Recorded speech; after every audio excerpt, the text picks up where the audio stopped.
Okay, awesome, awesome, awesome. I think we already saw how to connect and import data from multiple sources, right? We saw how to connect to a CSV file, CSV, Excel, JSON. We saw how to connect to MySQL database. We saw how to take data from the web. You know, we could not exhaust all the sources, but the principles remain the same. When you have your own data source and it's different from the ones that we've looked at, please do well to check the connector for that source online and use it the same way we have been able to do with the other ones, okay? So today we're gonna be doing something a little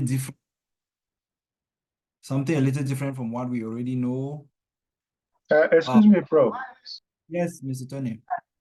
Please, were you able to send those files, of the this thing that we did, the Python file? I was supposed to upload the notebook that I was using for pandas. Okay, please, can you just send me a WhatsApp message within the week? Let me do that even tomorrow.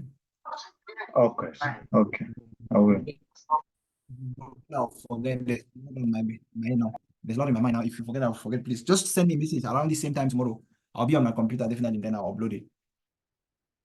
I'll So share that we it to the can have Google it Drive. for So revision. Okay. yeah, anyone can do that. Can remind me, please. Just say, "Hey, Prof, remind me to send the notebooks so that I can send them. I can upload them so you can practice." Okay. So now the next question you now be asking me is, after you import the data from wherever it is, whether it's from an Excel sheet or it's coming from a database or it's coming from where, after you do that, okay, what next? What next? So that is why we are going to be looking at one of the most important things you'll be doing in data as a data scientist and a data analyst. 70 to 80% of your time will be spent here on this thing that we are doing. Every day you come to work, you'll be here. If anything goes wrong here, every other thing goes wrong. If you like, you write the best code. If you like, you write the best code in the world, following all the syntax that we've been learning, but you do a bad job here, you have done nothing.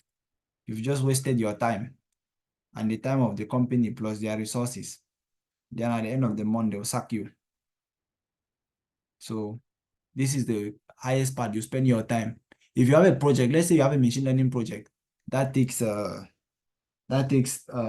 let's say 5 days. 3.5 days will be spent on this part. You spend 3.5 days doing this thing that we're doing here like this, what we are going to do today. So you have to pay close attention to understand what we are doing, because failure to do the right thing here means you end up doing your own thing. So today we are going to be seeing how to clean data. And the question is, why are we seeing how to clean data? It's simple. 99.99999 times of the 99.9999% of the times that you have data, it will be unclean. There must be something there that you have to fix.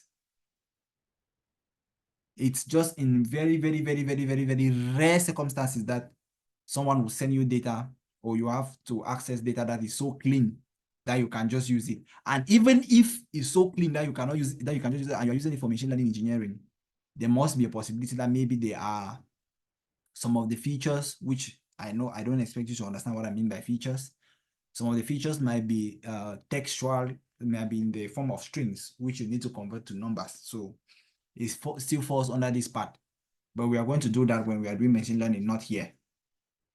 But it still falls under what we call data cleaning and data processing. So most of the times, like I said, 99.99% of the times that you receive data, you have to clean the data. You have to do some work on the data to make it good for analysis, because if you don't do that, just be rest assured that you are sending out rubbish. Okay, the first thing we want to look at when it comes to data cleaning, you cannot clean what you don't know now. You cannot be cleaning what you don't know, right? You cannot be cleaning what you don't know. So the first function we are going to be looking at is a function called ztypes. And when you run a ztype on a data frame, it tells you the type of the data type that each column in that data frame holds. Okay, let's see an example. Let's come down. So I'm just going to import. So I'm not going to be writing a lot of code today, okay? I'm just using what I've written. So I'm just going to be executing this code. If there's anything you don't understand, please ask me. So I'm just importing Seaborn. I know we've not talked about Seaborn, but you see Seaborn is a data, it's used for plotting. The reason why I imported Seaborn was to show you people something that you do during data cleaning, but we are still going to study Seaborn extensively in the nearest classes, the classes that are coming ahead. But for now, there is a package that is used to plot graphs called Seaborn. We are still Not as SNS. yes, SNS. Convention. Are you sure I was using SNS as I was going down? Let me not go and type something else. So I'll check it out. I used it only once. I think to plot a box plot. Okay. So there is pandas, which we already know. There's NumPy, which we already know. So, so what I'm just doing here is that I'm creating a data frame as a dictionary. So I just create a dictionary which has key value pairs. We saw all of these. Remember the day I imported my data from JSON and I was suffering with it. So I just converted that data to a data frame and I returned the data frame. And so this was for illustration purposes, okay? If you notice on this data frame, we have, this is our normal index. We already know about our index, which comes automatically with our data frame, right? And then there are 3 columns, name, age, and sex. And we can all see that this one is a string, this one is a string, this one is an integer. So let's see. So the first function that I was talking about is a function called ztype. So if I run ztype on this data frame, what am I going to have? You see, it shows, if you look at what I have now, you see that name is an object, age is int, says int 64. Please give me a minute.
Okay, I'm back. Sorry for the delay. So you see, when we run Z type on our data frame, right? You remember we said our data ZF is our data frame. So we use the variable name ZF.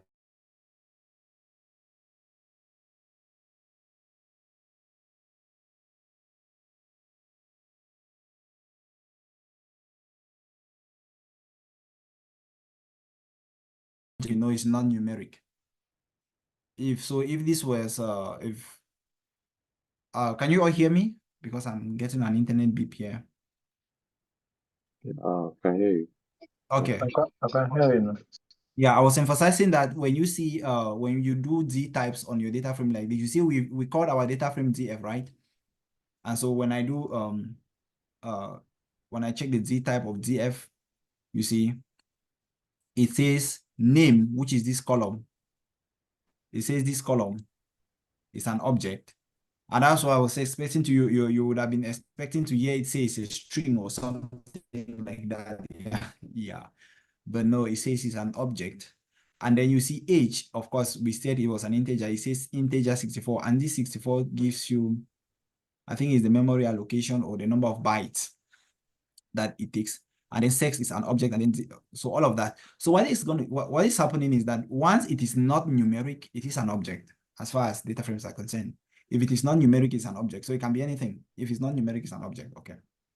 So that's it.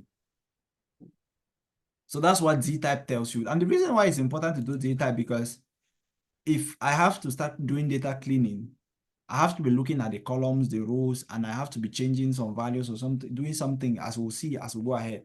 And the question is, the way you handle a column that has strings is different from the way you handle an object column is different from the way you handle a float or an integer column, right? So they are not the same. So so it's important that you know the kind of data that your column is storing. And another thing, if I had checked H and I saw object, then there is a problem, right? Because I don't expect H not to be a number. Does it make sense? Yeah. Yes. Because you remember I emphasized on the fact that for you to be really able to succeed in this field, you have to have domain knowledge. That's why you're learning this to apply it in your own domain. Like, for example, if you are coming from a health background like myself, if I come and check your blood sugar level, I don't expect to, if I have data that has blood sugar level or BP or, your blood pressure or, your weight, I don't expect to see that showing an object. If it shows an object, there is a problem, right? If it says object, then there is a problem. I have to check. That means one of those entries is invalid, because I don't expect these values to be object. That's why your own domain knowledge becomes very important. In your own domain, in your own field, when you look at those variables, you should know the kind of values that those variables can hold. You should know whether is this supposed to be text? Is this supposed to be an object or whatever thing? Is it supposed to be a float, integer, or whatever? That way, you see how your domain knowledge comes into play. So that's one of the things that Z-type will also do, right? Okay, let's go ahead. So why was I creating these 2 times? Did I create another one called weight? Oh yeah, I added another column here called weight. You see, I've added another column called weight. So if I run this again, you see now I have another column called weight, right? And if I run Z types again, just to prove you that everything is still just what it is, you see, now you see what I was saying, right? You see what I was saying? I have weight here showing object. You see, my weight is showing object. Is this supposed to be correct? Somebody tell me. No. No. Yeah. Normally, you cannot have weight as an object, right? So that's telling you that there is a data entry error somewhere. There is a problem somewhere. And we can clearly see that my weight here, instead of passing my weight here as numbers, it was passed as strings. Can you see that? Yeah. And just to show you again that this can really be a problem, let's assume that I don't put all of this let me leave all of these as numbers. And for some reason, I make a mistake and leave one as a string. You would expect that the rest are numbers. That column should show that it is numeric. Let me show you. You see, even with just one value, that is not correct. The whole thing is showing as an object. You understand? Yeah. And so you see, Yeah. very important. It's very technical because you just come and pick your data and you just run it like that. Let's assume you had 1 million records and only one of those records was wrongly entered. Because it's possible that they say enter your age or enter your weight. Let's say they say enter your age or let's say enter your height. Instead of somebody saying I am 1.7 meters, writing 1.7 like this. You know, there are people who are crazy. They can type 1.7. You don't know. Yeah. You understand? Yeah. People are funny. And instead of writing 1.7, somebody will go to the keyboard and make a mistake and write 1.7. Do you see that this is not an object? This is not a number. Are we clear? Yeah. Yeah. Yeah. So you see, it becomes very important for you to first of all check the data types of your columns because you know the kind of data you're expecting for each variable, right? So because like I know now that it's not possible that I can have age, say my age is an object, then definitely something is wrong somewhere. Somebody did something somewhere that was not correct. So it becomes up to me to investigate and find out why the thing is the way it is. And then and since we are calling this pre-cleaning and pre-processing, it is your responsibility to fix it. And again, I begin to lay emphasis on domain knowledge here. How do you fix it? If you come and give me such a data and it's account data from the bank, trust me, I don't know how to fix it because I don't know what is supposed to be there. Maybe you go and you're calling some kind of terms here that I don't even know what those terms represent. So how am I going to fix it? But if it's held data, I'll know that this value like this cannot be like this, right? So your domain knowledge is important. Oh, yeah.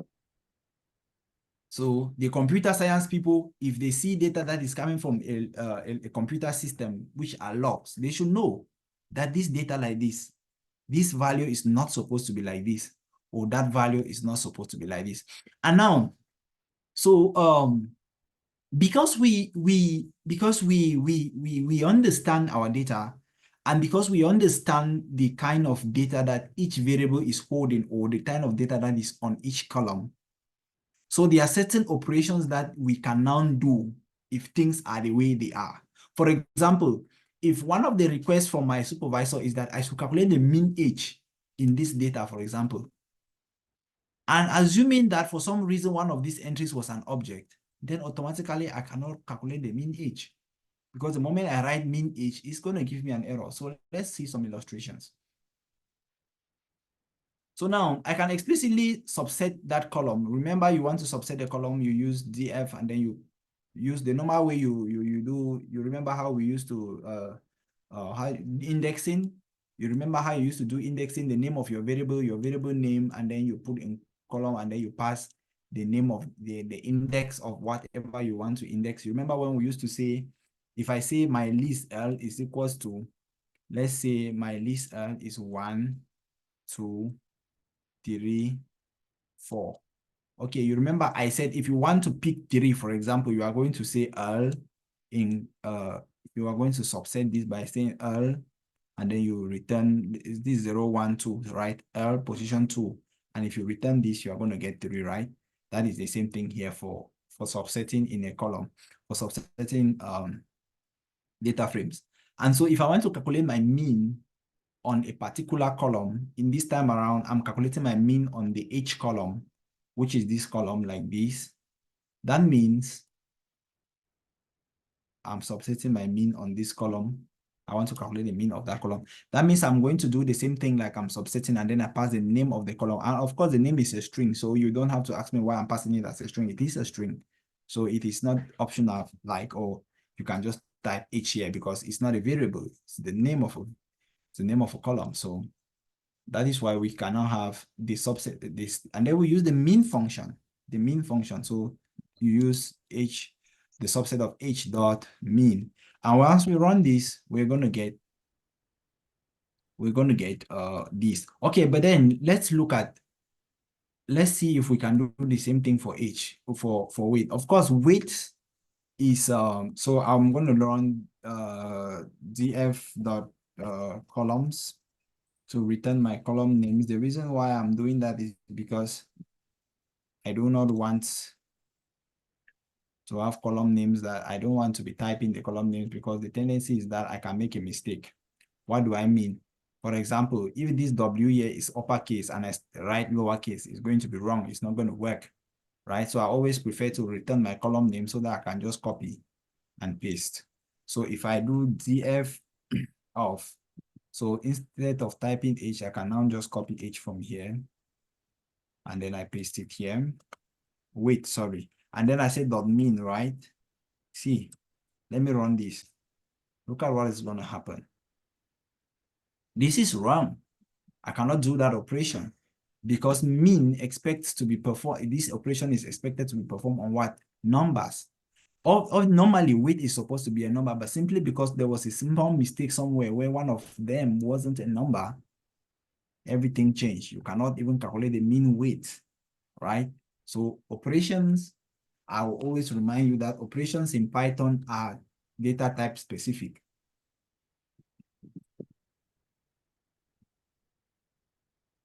And so you see how you begin to have challenges if you do not clean your data. That's why I said this will take 70 to 80% of your time. And a company can even hire you, and this is only your job. And it's not like, say, a company can, most of the times, when you go in as a junior, when you work in junior roles, when you're just hired, unless maybe you're working, and then you have seniors. For example, if you're hired as a junior data scientist, and you have your seniors who are people who have been in senior position, they will not spend their time doing this thing. You will be the one doing it. You clean the data and then send it to them, and then they model the data. Because that one takes less time. Maybe in 10, 20 minutes, they are done. But you spend this doing this. And there are certain steps that you cannot automate. Like there are certain steps that you cannot just write code to do it for you. No. There are certain steps, like you'll notice as we keep going down, there are certain steps that require manual observation. You have to look. There's nothing you can do. And so it becomes really, really, really a crucial step in what we are doing. So we started by checking our data types. And I now went ahead to show you that if you don't check your data types, you might not be able to run certain functions. As you can see, we were unable to run to calculate our mean age, which under normal circumstances it was supposed to work, but simply because our data was wrong, we could not do that. Okay. Now, let's have another discussion, okay? Let's have another discussion. Now, for some reason, right? For some reason, I want to create a different function.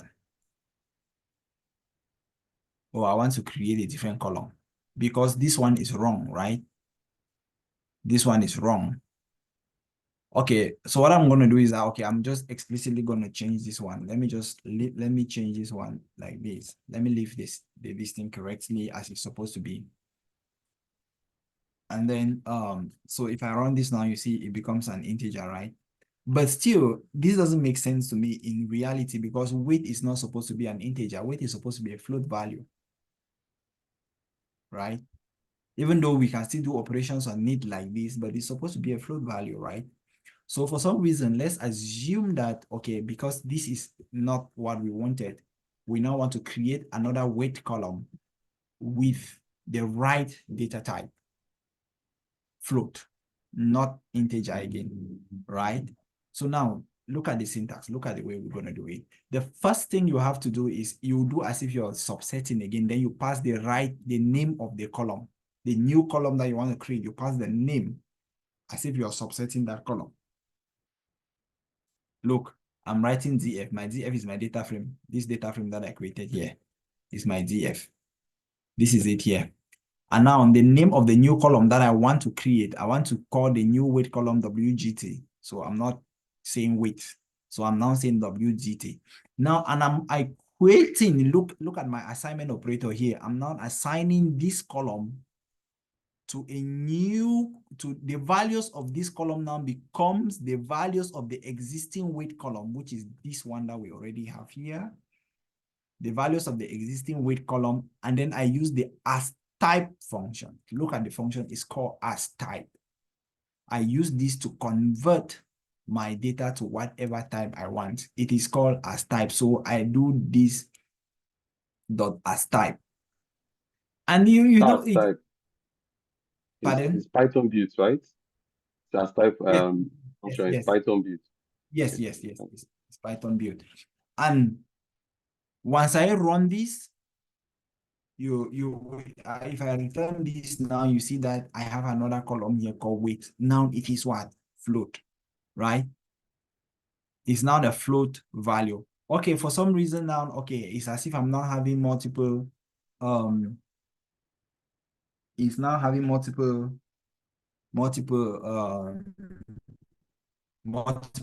weight columns. So I want to drop this one. I don't want this guy again because this guy now is becoming obsolete. So what am I going to do? I'm going to say df.drop. df.drop. What am I dropping? I'm dropping a column. So I'm going to say columns always with an S. I don't know why, but I'm dropping one column, but I'm saying columns equals to, I pass the name of my column. So I'm going to pass weight. I know we've seen this function before. And then now it's either I am assigning this to a new variable, maybe df1, or which is what I'll always do, I'll just use in place equals to true. We've seen this before, right? Who does not know this parameter in place? Please, if you don't know the meaning of this parameter which says in place equals to true, can you please come up and let's explain? Otherwise, I'll just go ahead. I don't know. Okay, good. Now, let me not use in place equals to true. I'm going to cancel in place equals to true. But the thing is that I've used drop here, meaning I want to drop this column. I want to remove it from here because now I'm having double, right? And this one is obviously the wrong one, so I have to take it out. So now I'm using drop and I say columns equals to this. Now see what I'm going to do. I'm going to run this function. See, I'm going to run this function. You see, I've run the function now. You see, the weight column is not there again. This one is not there again. It's not there again. But then look at something. Let me return ZF again. You see, it's still there. You understand? It's still there because I did assign this result to any variable. So there are two things. There are two things here. So what are the two things that can happen? It's either I say, let me just copy this, okay, so I don't type. It's either I say, I'm creating a different variable to say maybe df1 is equals to, and then I'm assigning this result to df1, and then I'm returning df1. That way, I am sure that I have removed that column. Or I am running this same function, and I'm saying in place is equals to true, meaning that the function will be performed on df. I don't need to assign it to a new variable. And if I return df here, you see, I get this. So even if I come down, maybe you're saying, maybe this is the way I've written it. Even if I come down and I return ZF, you see, ZF does not have, it does not have that weight column again. So in place equals to true will help you perform the task that you want to perform on your original data frame. But if you don't want to change your original data frame, you can go ahead and assign it to a new data frame like I did over here. Oh, that's a duplicate. Is that clear? If you assign it to this data frame, that would be a duplicate, isn't it? Yeah, and it doesn't make sense to be assigning it to a different data frame. That's why I told you, first of all, that you will never see me do it. right? You always find me do in place equals to true because I'm just occupying memory for nothing. I'm doing the same thing over and over. But for some reason, you might just want to maintain the integrity of your data frame and begin to manipulate this one up and down. And you want your original data frame to stay as it was.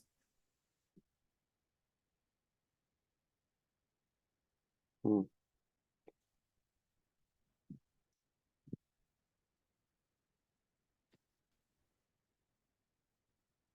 After undoing, it's not everything you can undo. Trust me, it has happened to me once in a while. I mean, can you all hear me? I'm getting an internet beep. Yeah, you went off initially, but I can hear you now.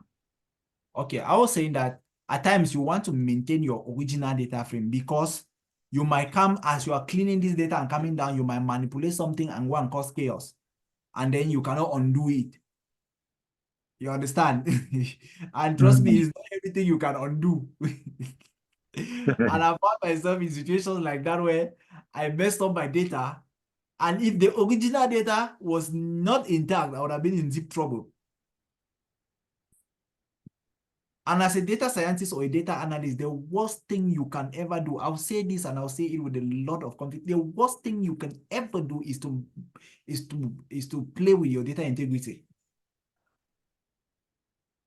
The worst thing you can do is to play with the integrity of your data. And that is why you will notice one of the best practices of dealing with data is that whatever thing you do with data should be something that you can reverse.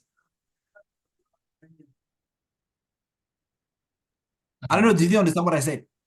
Yeah. One of the good things you can always do with data, or one of the procedures you can always perform with data cleaning, is that the thing that you did can be undone. So that if you think that your data integrity has been compromised, you undo it. Because it does not make sense that you change your data. Because once you change the data, you are now doing something else. You are on your own. You give bad results. And as you will notice, of course, one of the primary reasons why you do all of these things is for informed decision making. Is for informed decision making. What do I mean? Let me just give you an illustration. Let's assume you have been hired into a company that produces ice cream as a data scientist, right?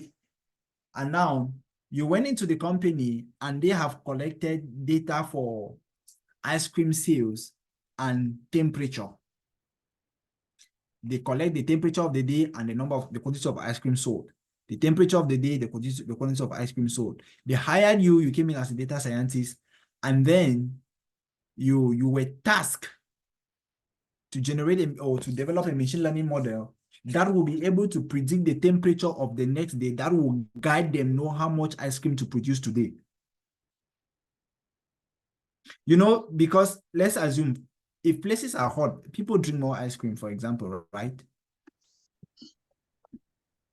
And so if your model can say tomorrow is going to be hot, then it's going to help your manager tell the production unit that please produce more ice cream. Is that correct?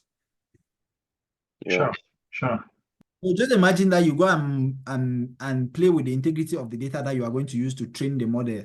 And the model predicts that tomorrow is going to be high. The temperature tomorrow is going to be high. Meanwhile, it's actually going to be low. And then they go and pack ice cream. And you go and you don't sell. Can you imagine the loss that the company can incur? We are just looking at a very minute case. I don't even want to talk about healthcare. You play with data and then you use it on a machine learning model and it gives a wrong prediction about somebody's health. My brother, the prison that will carry you does not have precision. So data integrity, and that's why one of the highest things that you can do and one of the jobs that you do or you find yourself being able to do or wanting to do is data security, because these are some of the things that becomes very, very mandatory within companies. They try to secure their data because that is their life. Because you change, you do anything with their data, you mess up with the whole company. A company, what is a company without data? Data versioning. Pardon? As I have data versioning, data having different Data versions version like is software. yeah. They'll do data versioning just for the same reason what we are saying, right, best man, for data so that they can maintain the data, so that in case something happens to one copy, they have another copy available, right? Yeah. So, okay, having said that, let's go ahead. So we've looked at a few things. We've seen how to create a new column, right? We saw how to create a column. Where did we create a new column? This is where I created a new column. Oh, no, not be here. You see where I created a new column. I showed you. You see how to calculate the mean. You've seen that. You've seen how to subset the column. You've seen that. We are going to learn more things. Did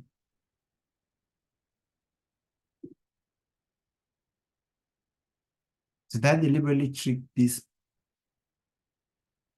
without treating the other? Why did I choose to treat this topic first? Maybe I did not use it. I hope I did not use it. Okay, because I don't want to start telling people about something that I've not thought. Okay, let's continue enjoying. So now that we fix our weight column now, if we run Z types now, we're gonna see that says it's of float, right? Not integer again, and not object again. And then now we can go ahead and calculate the mean, right? Yeah, because we fix it, and things are now good. And then we can convert it back, just to show you that you can still convert it back. Oh, did I change something as type int? The question is, does zero blah, blah, blah, blah, blah, blah, blah, blah, blah, blah. Let me see. Error. Wait. How did I write it? Oh, I don't have weight again. So why was I changing this one? Let me do the opposite, right? Let me do, what am I going to do here? WGT, right?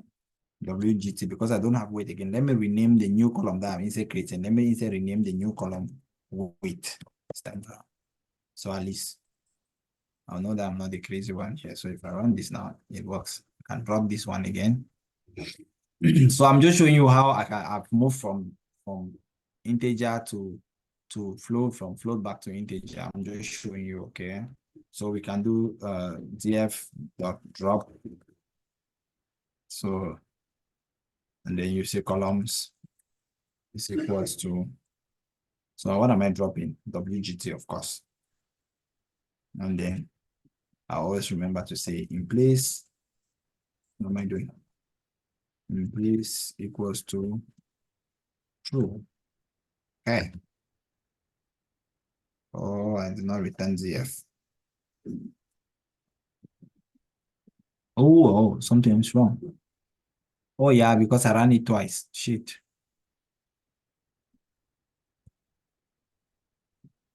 I ran it twice and there was no ZF left again. What am I gonna do? I already ran the thing twice and there was nothing at ZF left again. So that's why it's giving me an error. Let me just, you know what I'm gonna do? I'm just gonna comment it out and run it so that it does not spoil my notebook.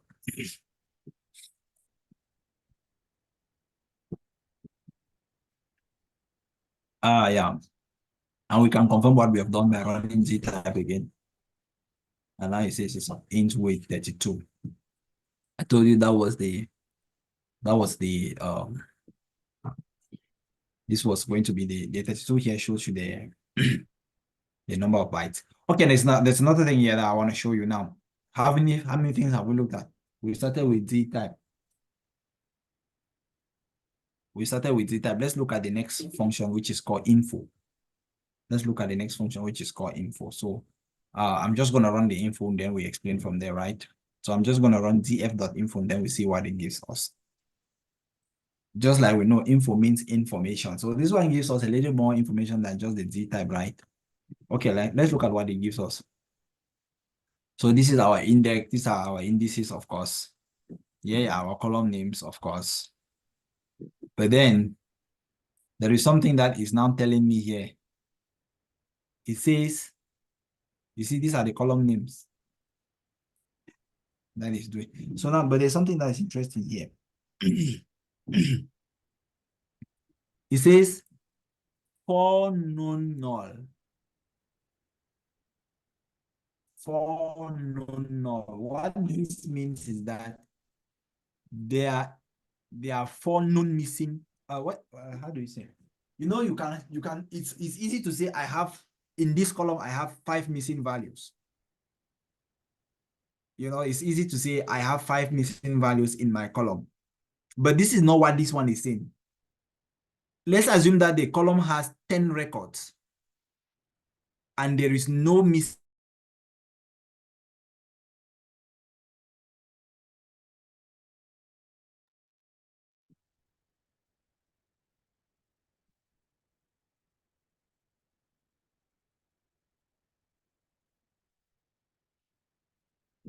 In that data frame, for example, and it says, and I get that, okay, my data frame has 100 records. And then I run my info function and it says the first column has 100 known null values. That means I know that that first column is complete. But if the second column says there are 19 known null values, I know that I have 10 missing values. I don't know, does it make sense? Yeah. No. Yeah, it does. So that's what this one is telling you. But we're going to explicitly Count say the oh, non-values. values. So then this one just confirms the data types the same way we did for Z type. So if you don't want to explicitly run Z type, you can also run info to get more information. Yes, Bestman, you were saying something.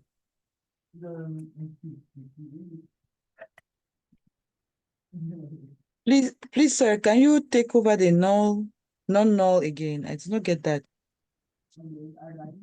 It's the opposite of null. Null means missing. If it's not missing, it's non-missing. Right? Okay.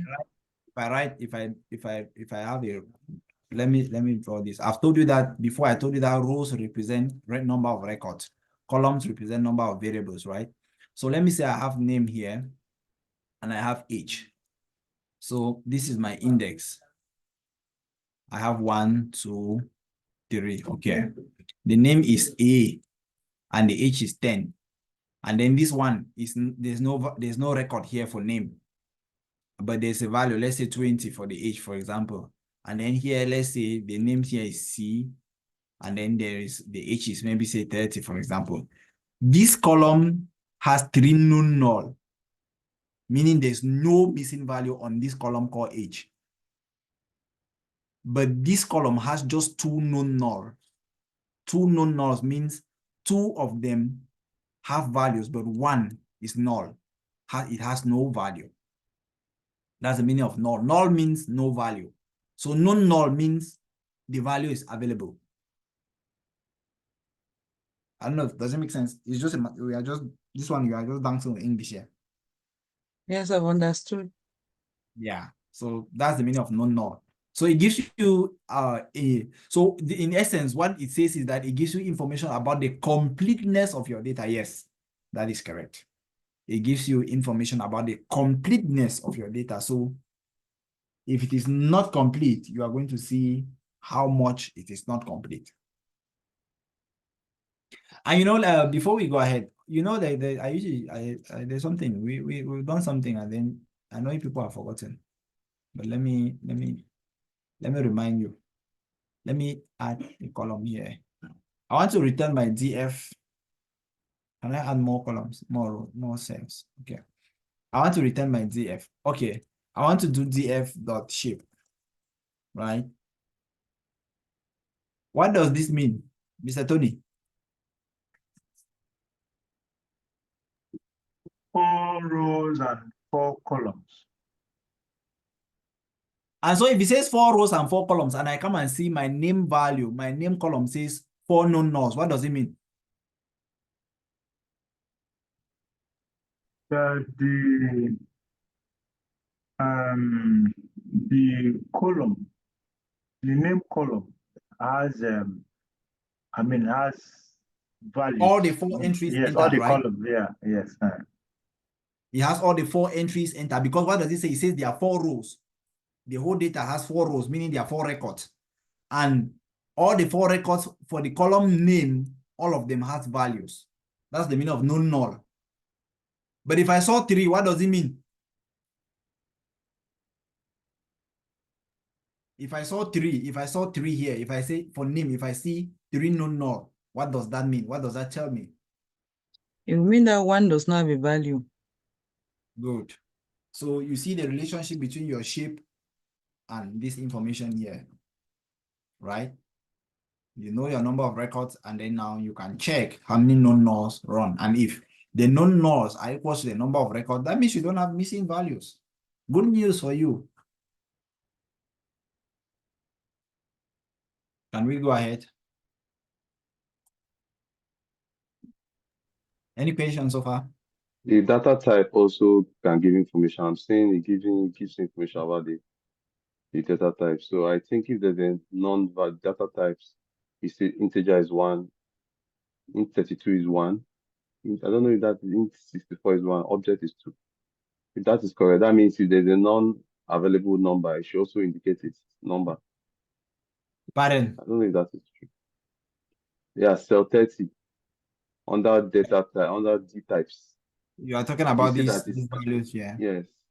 Yeah. Is it counting Right? can the numbers that will add up? Do I even know what these ones mean? Objects. What does it say? It says objects, there are 2. Yeah, Yeah, it's it telling you says that there are 2 objects. It's giving there you are a 2 count of the objects number of that data type there. It says there are 2 objects, right? Of course, and there are there's 2 integer objects. There's only 32. one int. Yeah, there's only one int 32, and there's only one int 64, right? Yeah. So if there's a non-value that is like any m that's non-available number, it perhaps will count it also and give the total by the side. Yeah, Just we can try that. We can try that, right? We can verify that. Can I verify it here? Yes. So what am I going to do is, let me just queue this value. The thing is that you have to explicitly create NA. It's not going to help me, because if I do this, it's going to... Anyways, let me just queue this one, okay, for some reason. Yeah, the data frame was not going to run because all arrays must be of the same length. Yeah. So I have to explicitly create. There is a NumPy function that creates NA. What is it? That NumPy function is np dot NA. Is it np dot NA? Something like that. It's NumPy dot NA. Right? I think. Oh shit.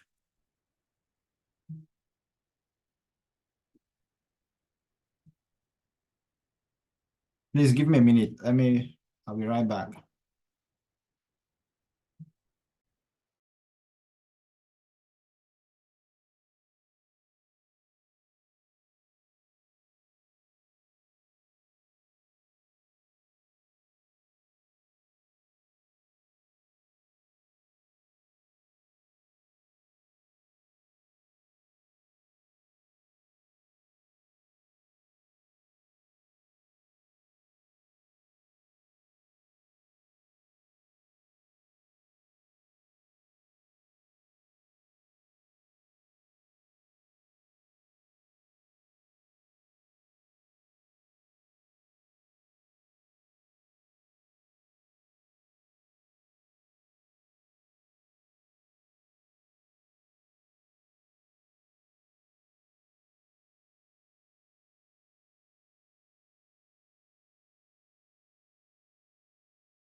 Okay, I'm back. Sorry for that delay again. What was I trying to do? I was trying to check for there's a function that you use in NumPy to create null values. I was trying to get the function. So sorry, I got NumPy np.nan pardon, Bestman. is I think it's np.nan. That's You what I can import the was NumPy, hoping. or you can just call how's it called Where did nan. You I can have a just lot type of NaN, capital letter AN, and small letter A and N as a string in the space. Pandas data frame can also handle it. I have a lot of notebooks just open and they are just confusing me now. I don't even know which one I'm working with. Is this the one I'm working with? No, we then the same. Not Let us send an example. What I have for you. wonderful. Where's the notebook that I was working on? Okay, this is it. So you said I can pass none here as a string, and it's still Yeah, gonna. Let me run that and see. let me see. Yeah, So according to what we were saying, if we run z type, was it info or z type? Info. it's info. Zf dot info. Info is a function. So let's see whether it also tells us. It doesn't still tell us whether we have any none there. It still says 5 non-null, so it doesn't read it as a none. There is a function I've forgotten. I think it's np.na, if I'm not mistaken. I think it's Yeah, np.na np.na in the place. as a function. No, just type it in the That, place where you've imported NumPy. You have to import yeah, I NumPy. imported NumPy up here. Sure. Yeah, so there is a function called np.na that you can use to explicitly create. Yeah, it's rejecting it. What's that function? The N is no, you didn't put the N at the end. It's any, none, not a number. There's an Like N at this. the end of Okay, I think this one should work yeah. now. Yeah. I think this one should work now. Okay, so we now explicitly created an empty value, but it still doesn't tell us. It still doesn't give that information down here. So it's gonna count. But you see now, sex now has 4 known nulls, right? But it doesn't count it down here. So that's what we were trying to test, right? Whether it's also Yes. going to return how many known null values are. So it only gives a count of the object type. Okay. So So the what is shape is saying? important. Yeah.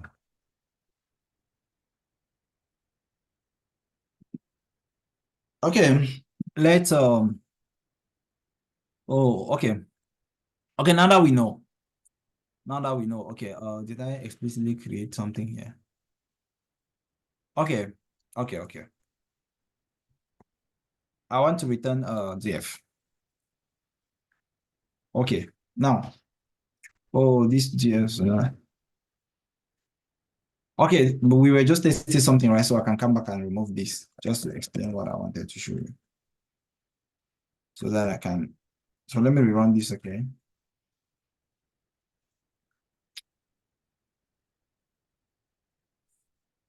Okay. So this one is still showing me none. It's not showing me none again. I think I changed you to M. Oh, I've not run this one. Okay, I did not run it. Okay. Okay, now there's another function I want to show you, which of course you're going to find it. Oh, you're going to find it, yeah. You're going to find it. Look at. Oh, this Yes. Peter now. This Peter, the data on Peter is now 2. Yes, that's what I want to explain to you now. Okay. Look, yeah, for those that did not notice it, you see this column is like duplicates, right? It's the same thing across. So there are chances that you might have your data and you have things like this on your data, right? So how do you handle that? So there is a function called zf.dropDuplicates. And you always remember to pass in place equals to true because it's going to drop the duplicates and maintain the same data frame. Okay. So if I run this, you see now Peter now is 1. But then it does the check across the whole, every column. So if there is a difference, if this one is male and then this one down here is female, it's not a duplicate again. No. Even if everything was the same, and then this one was different. Even if this one was lowercase m and this one is uppercase m, they are not duplicates. It's not going to drop anything. So they must be the same, right? Before it is considered as a duplicate. But if you want to drop based on a particular column, okay, then this is what you are going to do. Did I even illustrate that here? Maybe I did not.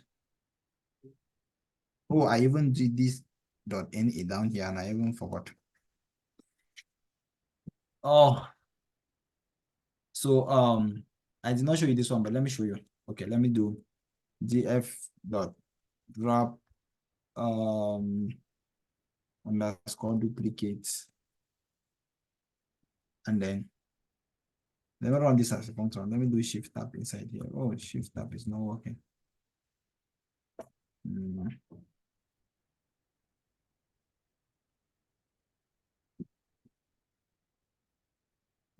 This one is not giving me the kind of thing that I'm looking for.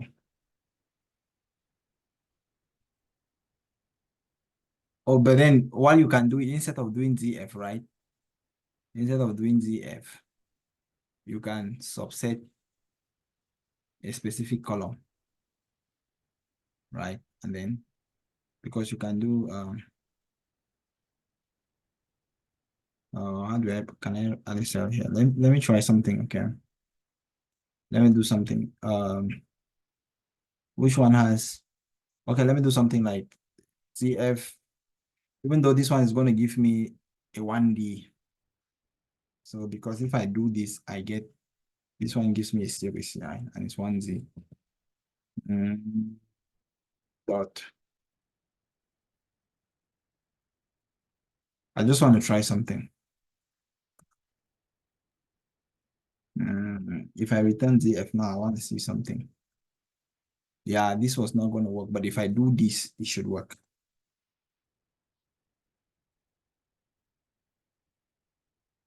Because this one is going to return a data frame, right?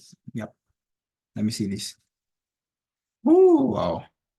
It doesn't return a data frame, but this is actually going to return a data frame, I'm sure. Let me see. Let me add a cell here. If I do df of sex, I hope sex exists. Yep. If I run this one, it's going to give me a panda series. Of course, it's a panda series. And then if I do this, it's going to return a data frame. That's what I was trying to do. You see, he returns a data frame, right? That's what I was trying to do. This is called masking. I was trying to use that sense to there is a function called drop duplicate based on a certain let me try. Is there a drop duplicate function in pandas? I'm sure, or is it? Let me try. Let me check if pandas has a drop duplicate function, okay? pd dot. Can I do tab? Yep, let's see if there's a drop duplicate function. So there's concar, there's data frame, date time, describe, error, evaluate, blah, blah, blah, factorize, from dummies, option, group by, interval is null. Is NA that returns true, false. Pandas period range, period. I'm looking for something that is customizable. That's what I'm looking for.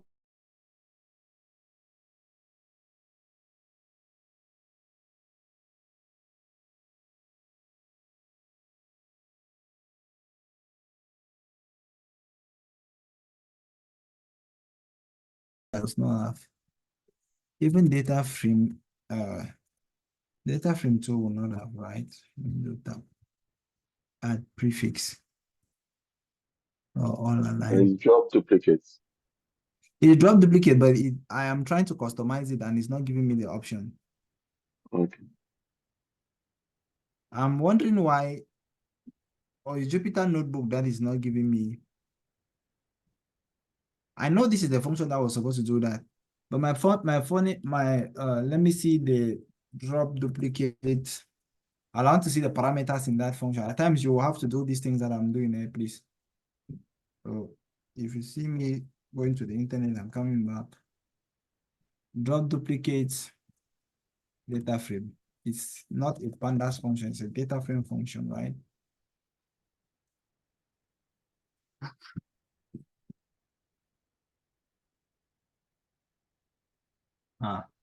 This is the function I'm looking for. Let's see. I want to see whether it takes some specific arguments. There should be a possibility to tell it to drop the duplicate based on a specific column. That's what I'm looking for. Oh, Okay. sorry, but this thing is not because there are times that you don't, for example, you have a lot of columns. Do you expect that it's possible to have, maybe you want to drop the duplicates on a particular column, right? Maybe if there's only a particular column that you don't want duplicates on, and so if that column is duplicated, you want all the records you want to drop. So you have to drop based on a specific column. So I'm thinking that this function to give that oh, now let's see, subset equal to none. Yeah, it should be the guy. Yeah. So let's see, what does subset say? Column label or sequence of labels optional. Oh, this is here. Only consider certain columns for identifying duplicates. Of course, this is what I was saying, right? You understand? So you see the data frame drop duplicate function has a parameter inside called subset. And by default, it is null. It's null, meaning that it's considering across the whole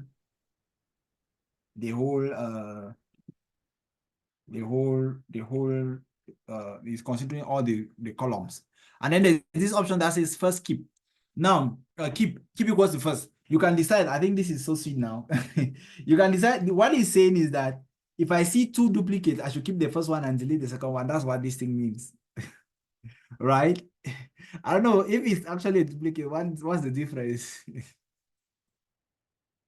It makes sense though. Are you guys following what I'm saying? Yeah. Who is not understanding? If you are not understanding, you tell me you are not understanding.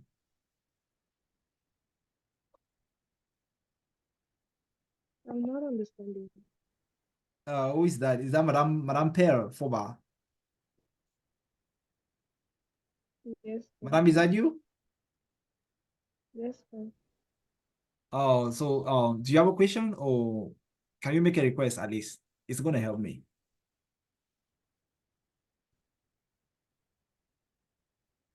Please say something. Guide me as to what you don't understand, okay? Yeah, I don't understand the keep equals to include first. You don't understand what?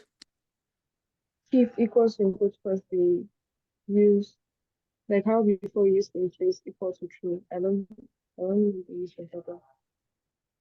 You don't know the use of in place? Or you're talking about keep equals to first? This one? Yes. Oh. Sure. Okay, I'm going to explain that. Is there something else you don't understand again? No sense. Okay. Okay, let me explain that. So these are the inputs that this drop duplicate has. So this was the function, the option I was looking for is called subset, of course. You're going to choose the column you are looking for. So let's go and play around with that and see what we get. Okay, now that we know. Okay, what we're talking about, madam. Okay, now you see that here, Madam Pierre, how many records of Peter exist? 2 records of Peter. So keep equals first means that you are going to keep this one and delete this one. Okay. So because you're asking me which one is going to be deleted, right? Is it not possible?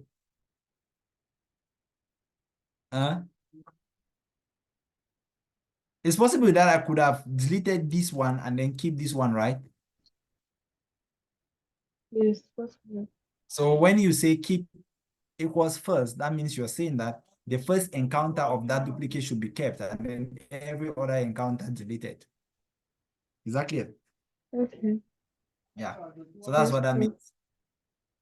So that's what that means. Okay, now okay, so let's play around with these, right?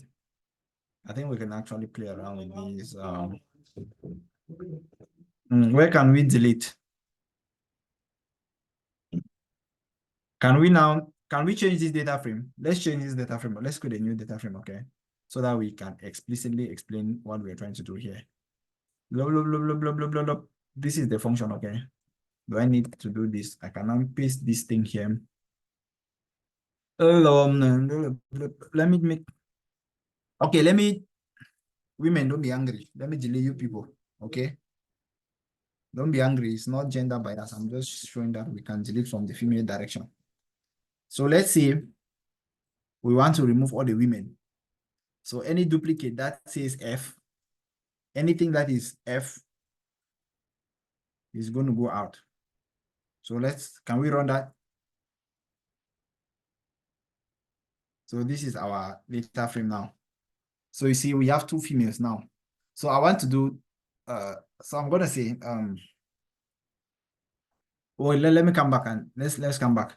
I always like to go through the way it considers. So it doesn't take subset column label or sequence of labels optional. So the question is, what does it take? Only consider certain columns for identifying duplicate. The question is, does it take the column names or it actually just takes a subset of the column? Let's try both options and see which one works. The first option we're going to try is to say subset. I can either use positional arguments and just do it directly. Subset is equals to, let me just do sex. I think this should work. And then I'm going to leave every other thing as default. So I'm going to leave keep first as default, in place as, no. I want in place to be changed to true, yeah. And then which one I want, blah, blah. Ignore index false, yeah. Meaning it has to reset the index, that's what that means. Okay. So let me change in place to true. False to. If it doesn't work, then I'll use a subset here, okay? And then let's return the F, let's see. Oh, it works. So if there are any duplicates here, you see, we are now left with only one male and one female because M and M are duplicated. So they are duplicated 3 times. And Madam Pearl, as we were explaining, do you notice that only this one has been kept?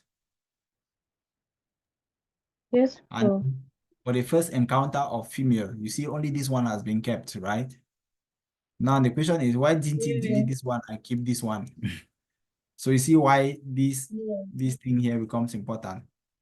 You see where this one comes into play, right? Yes, Yeah, but cool. this is nice. So you can also decide to delete based on a certain column and delete duplicates based on a particular column by just using the subset function. This is it. Now we know. Can I happily continue? Yes, cool. Oh yeah. I don't know what I was trying to test here, but I see myself creating a data frame with a lot of NAs. Let me see. Okay. I have a lot of NAs here. So I do df.info here. You already know what that will do. It will tell me there are 8 known nulls, 10 known nulls. Before I do that, if I check the shape of my data source, I know df.shape. Mr. Tony, don't tell me I don't change my variable name, please. Makes life easy for me. Okay, I see. Oh, almost all the columns have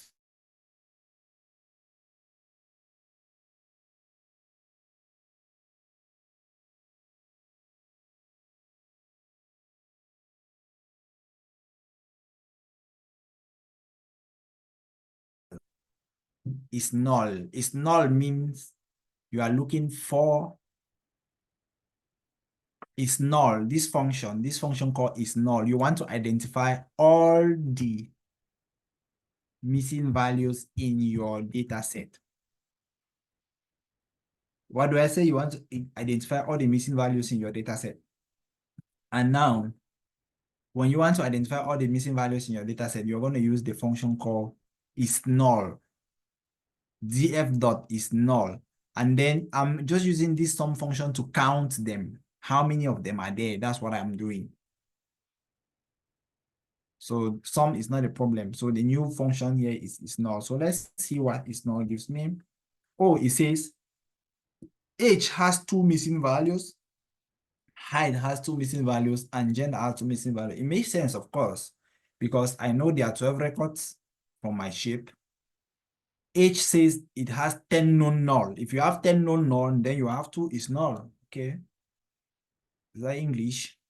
If you have 8 known nulls, then you have 4 is nulls. That makes sense. So that's why we have this one. Now, you can also want to calculate this as a percentage. Of course, we are just playing around with mathematics here, but then there's something that I did here that makes a lot of sense to you. Okay, let's see. If I want to calculate, if I say, if I have 1, 2, 3, 6, 4. Let me say these are my values. If I want to calculate the percentage, let me say I want to calculate the percentage. Oh, let me not do it like this. I did it a very bad way.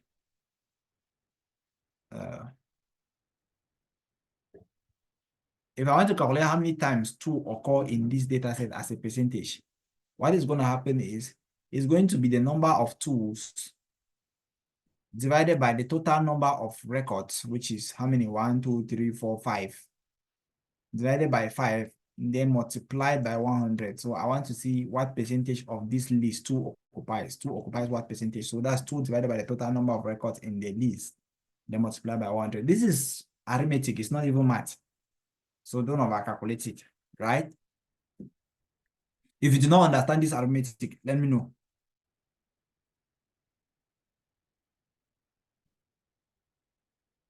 If this arithmetic was not clear, please say it's not clear. Let me explain.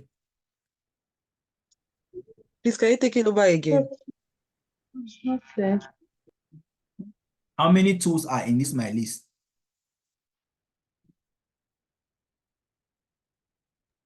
Two. Okay, there are 2 tools, right? Mhm. How many total records are there? 5. So if I want to calculate the percentage of tools in this record, is the number of tools It's on divided by the total number of records multiplied by 100. There are 2 tools. it's Maybe it's okay. because I'm writing 2 tools. Wait, let me change. No, it's not okay. Okay. I don't want it to be okay. Understood. Let me put another 2 here. And then now I want them to be 3 tools now so that you will not be confused.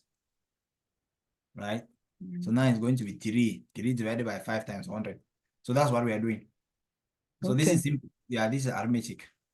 So okay, because now we understand the arithmetic, let me explain what I'm doing. So now if I want to know the percentage of missing values in each variable as a percentage, of course, that's the same mathematics I'm going to do now. It's the same arithmetic I'm going to do. Sorry, please. Which data frame are you using? Because this your naming, this is giving me. This is my data frame that I created, a new data So you frame. changed it. So please, can you share it on the group, on the chat? So I can also Yeah, follow sure. you, because I can do kind of that. long. Just When I quickly. say use different names, it should be This is your naming system. You don't know, because so. The thing is that you don't understand. If I keep using different variables, that's how I keep clotting my memory. Best man, can you explain to them? I think what you do, I think by convention, we'll just use the first 3 letters of whatever you're doing to differentiate them. That way, you can just If separate I the just put a difference. 1 in front of this data frame, I'm creating a different object.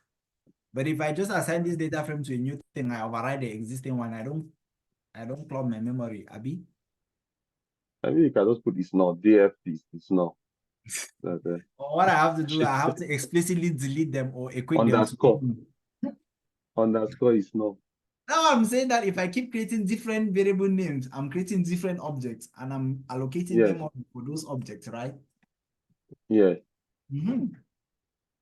But if I keep overriding the existing one, I don't have to allocate any memory for anything. Prof, leave memory for Or since the memory is not persistent, it's a temporary memory, it's not in your persistent memory there. I think it should be your RAM should have to handle that. But it's okay. Just for understanding, because I missed the part of it and I saw DF and I saw him using some multiplication. I was like, where is this one coming from? And let me just But double check. can you people run this code that I've shared on the chat so that you can also have this kind of data frame that I have? Sure. I'm not explaining this thing that I've written because I just created a dictionary where the key is my column name and the values are list. I am not explaining this thing even 1 minute. I'm not spending to explain it because this is something we have treated in the past. So back to, can we proceed? yeah, for me, You I all now don't know know. the DF. You now know the DF I'm using, right? The one that you have. Yes. Okay. Thank God we are on the same page now. Okay, let's continue now. So I did my df.info. If you do your own info, you should have this kind of thing that I have here too as well. Unless when you took my own, you change something. And then you can sum the number of its null values there too as well. Like I sum my own. You'll be able to get something like this. They should tell you, it should give you something like that. And what you get here should be able to tie with what you get over here. They should not contradict each other. They're supposed to be consistent. Okay, now, I was just saying that I want to get these values as a percentage. Of course, it makes sense, right? I want to get them as a percentage. So I just divide that sum. Now the question is, the only thing here, this part like this is it. Nothing has changed. The only thing that I've done here that I need you to do is df.shape and I'm subsetting 0. Okay, let me show you. Oh. I want you to see. If I do df.shape, Madam It's not, it's giving me a please tell boolean. me what kind of data, what data type is this? Madam Pearl, can you hear me? Mr. Tony, no, don't talk. Let me hear from Madam Pearl. Madam Pearl Foba. What kind of, what data type is this? What data type is this?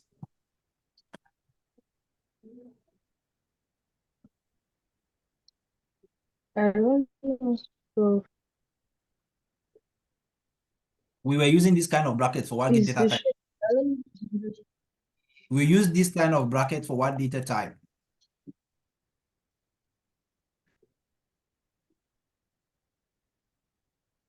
Let me look for another person. So some of my some people. Madam Vandolin, we use this kind of bracket for what data type? This round brackets for what data type?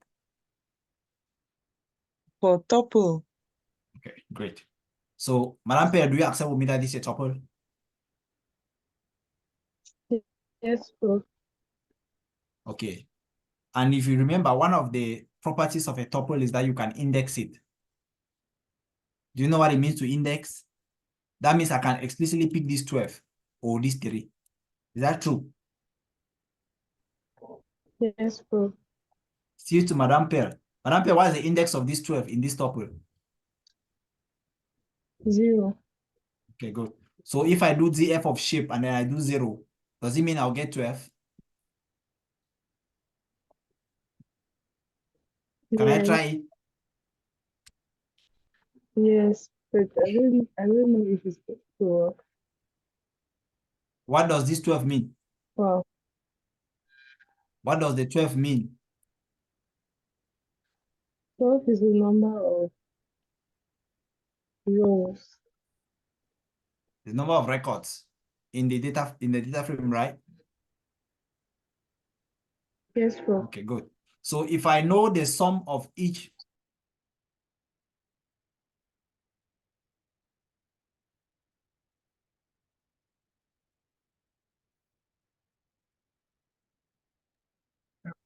I can't hear Prof again now. Is it from my end? Can you hear me? Okay, I can hear you now. Yes, I'm asking. So if I take this sum, which gives me this one like this, it gives me 2, 4. So they are saying that there are 2 non-null values in age. Out of 12, there are 2 that are missing. In height, out of 12, 4 are missing. In gender, out of 12, 4 are missing. If I want to calculate what percentage these 2, 4, and 4 they occupy, like what percentage of age values are missing, I'll take 2 divided by the total number of values in age multiplied by 100. That's simple arithmetic. Is that clear to everyone? Yeah. That is what I've done. That's what I've done here. So if I run this, you get a percentage. Yes. Does it make sense? yes. So Okay. Let me explain why there's a percentage now.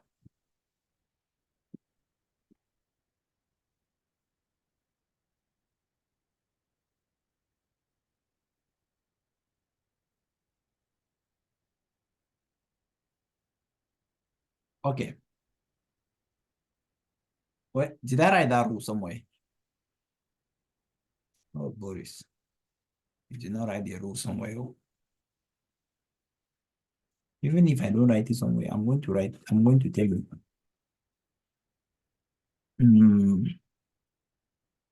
Yeah, because I was going to ask you why are we interested in the percentage? Thank God you Yeah, told me. that's what I want to say.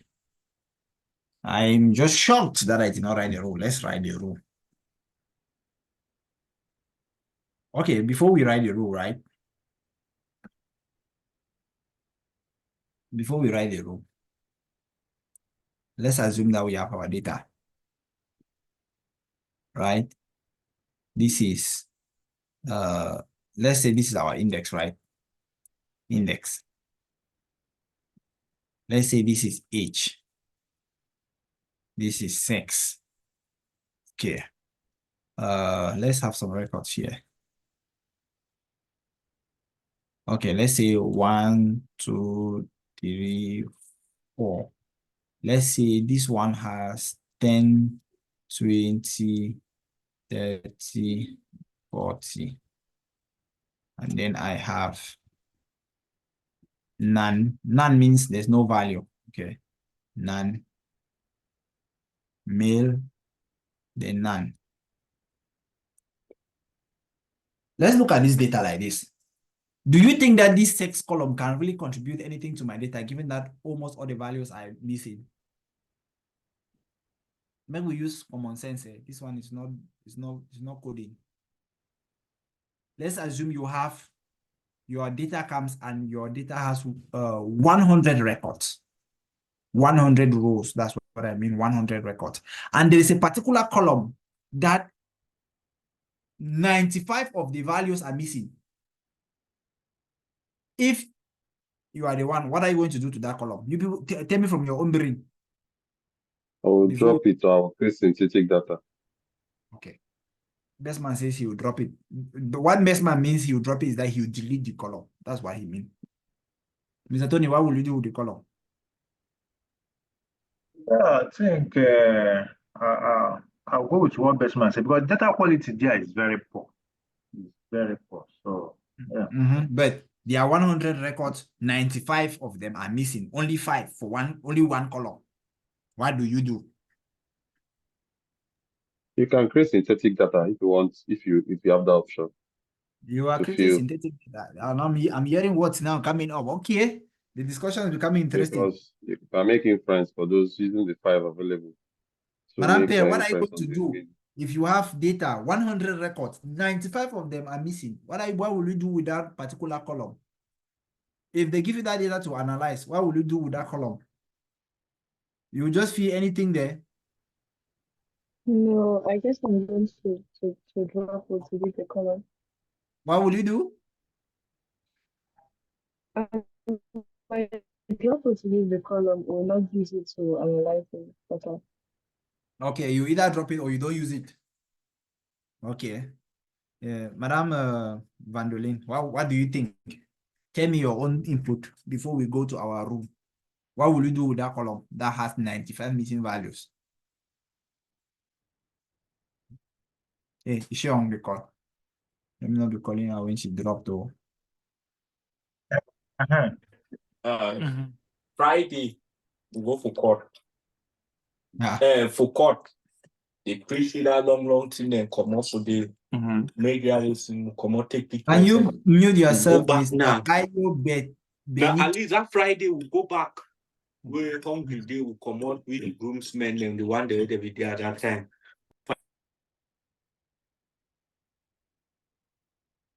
What happened to my hosting right? Did somebody take my hosting right? I'm trying to mute this man and it's not working. I don't even know my hosting right. Maybe it's not working. Okay. So now we had a lot of inputs as far as what to do with that column is concerned, right? Okay, now let's have the row clear data. Where did I put percentage? Where did I put percentage? Okay, this is where I calculated percentage. So I'm going to add. Now,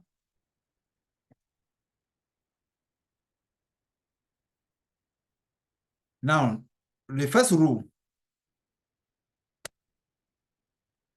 So let me just put rules. Okay. Let me put rules and let me make this.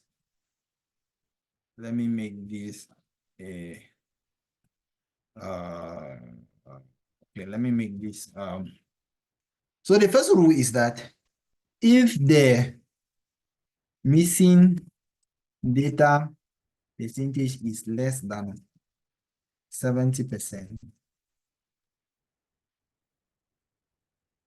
70%, you fill the missing data. The next rule is that, okay, let me just use it here, else drop the column. What does this mean? Mr. Tony, what did you understand?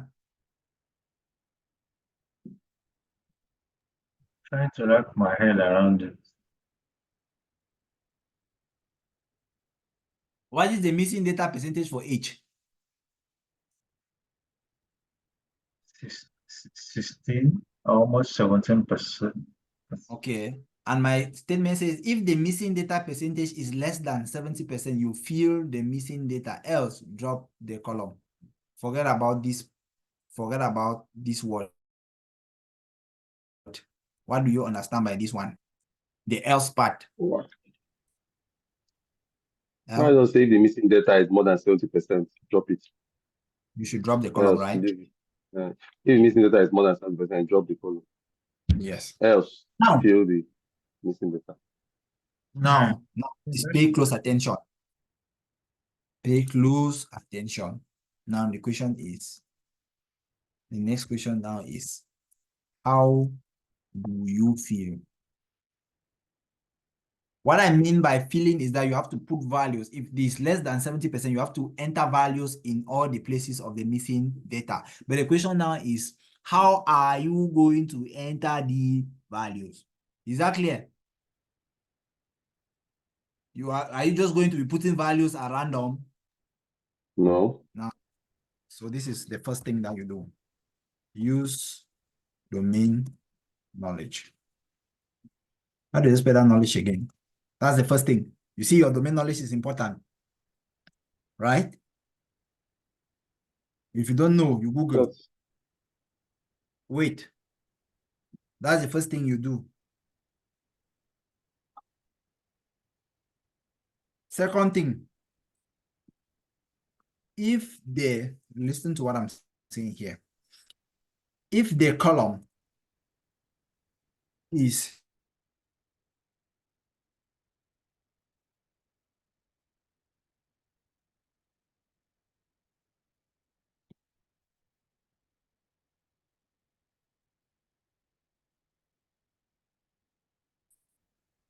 this is English, oh. However, comma, if the column has outliers, fill with the median. Are you getting me? Last but not the least, if the column is of type object, comma, fill with the node. Now let me define mode. Entry with highest frequency. Did we do small thing in school? You see, I was careful here. I did not just rush and say, if the column is numeric, you fill with mean and blah, blah, blah, blah, blah. I started by saying, first of all, apply your domain knowledge. Because if you are an expert, because let's assume that, for example, if I have, let me just show you an example. Let me just show you an example, okay? Let me say, I don't know how many of you understand how this is done, but let me just explain it. For those that understood, or that will understand, thank you. But if you don't understand, please, you can ask me. This is weight. This is height. This is BMI. BMI stands for body mass index. For those who are from the health domain, your weight is your weight. Your height is how tall you are. BMI is a factor that they use to check whether you have obesity or not. This is the measuring index in the hospital. So now there is a way to calculate BMI, but let's assume that you have collected your data and there is a value for weight. Let's say your weight is I'm looking at Mr. Tony. Mr. Tony, you look like you're 70 or something, but it's the wrong weight. It's not your weight. Don't bother. Yeah, And then your 70K. height is and your height is maybe 1.7, right? And then best man, I'm looking at you, your weight is around 65. That's massive. Okay, Hi, 65. 90. And then your height can, let's say 1.6, maybe you are shorter than Mr. Tony. I don't know. Okay, now let's see. Do I have weight? Let me just give myself 64. Let me just give myself 64 or something. I think I'm shorter than best man. Let me just give myself 1.5. You understand? Right. Yeah. You understand? Okay, let's assume that this Yeah. your data was brought in like this. Now, for some reason, the person who was doing the data entry had a value here calculated. Let's assume that this BMI here is 18.4. I don't know what the BMI will be. Don't follow me and judge. There's a formula to calculate BMI, which I'm not using. No, I'm not going to use it. Let's assume that the BMI is 18.4, but this one is none. Oh, let's add another value here. I think Madame Pell, you are around, let me just say your weight is, let's say 68, something like that. And then you are around 30. 1.6. Wait, how can you say 30 now this man? Yeah. And then, okay, now we can have BMI here, like say 20. Let's just say 20.0, for example. Okay. Now, according to our statement here, you cannot just jump and then use the mean. Okay, let's assume that I check and there's no outlier here. Of course, there's no outlier here because it's 2018, so they are almost at the same level. You understand what outliers are, like extreme values, right? So, for example, if there was a BMI, let's say there's a value of a BMI that's like 2. Doesn't make sense. Or there's a BMI that's 100. That's kind of extreme, right? Those are the kind of things we are saying. Those are called outliers. Okay, now let's assume that there is a BMI. This one is missing, this one is missing, but we have 18.4 and 20.4. What is going to happen is that, what I'm saying is that you are going to calculate the mean, right? So what I'm saying, so if that is going to be the case, look at what is going to happen. I'm just going to go ahead and say np.mean, and if I do mean, I say that was 18, was it 18.0? 0.0, comma, what was the other one? 20.0. Let me just use this one, okay, for the sake of understanding. If I just go ahead and calculate the mean here, you see the do you mean no they work for integer, should be waiting the do you. Let me run this one and see. What's it wrong this thing? It's mean not an MP function. Let me try this one directly. Name mean is not defined. Wonderful. Which is the Julia? Oh, so maybe it's not going to take a list. Maybe it's going to take a list. MP dot mean. This thing should be able to run directly now, bro. This is the work here. So it says it takes an argument. What is this argument supposed to be? Where argument is? The argument can be an array containing number whose mean is desired if A is not an array, a conversion is attempted. Is that the only option? Oh shit. You are not nice. So this function can only take an array. Okay. No problem. How do we create an array? The function was np. How do we create an array? np dot array, right? Yeah. So, and then I can pass The arrays, is that plural? I don't know, let's just leave it like that and see. I don't know if there's plural there. And then this is going to take an array. It's saying it's going to take an array. But for some reason, it's not making my life sweet. Okay, let's see. We want to run this function now. It should work. Oh, np.arrays. Are you sure that is? No, there's no arrays. It's singular. This array.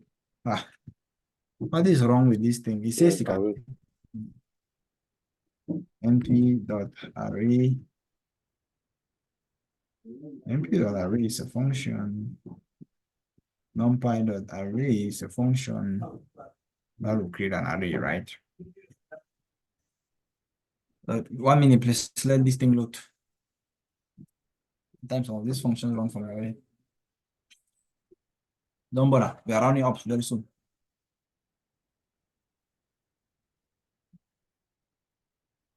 I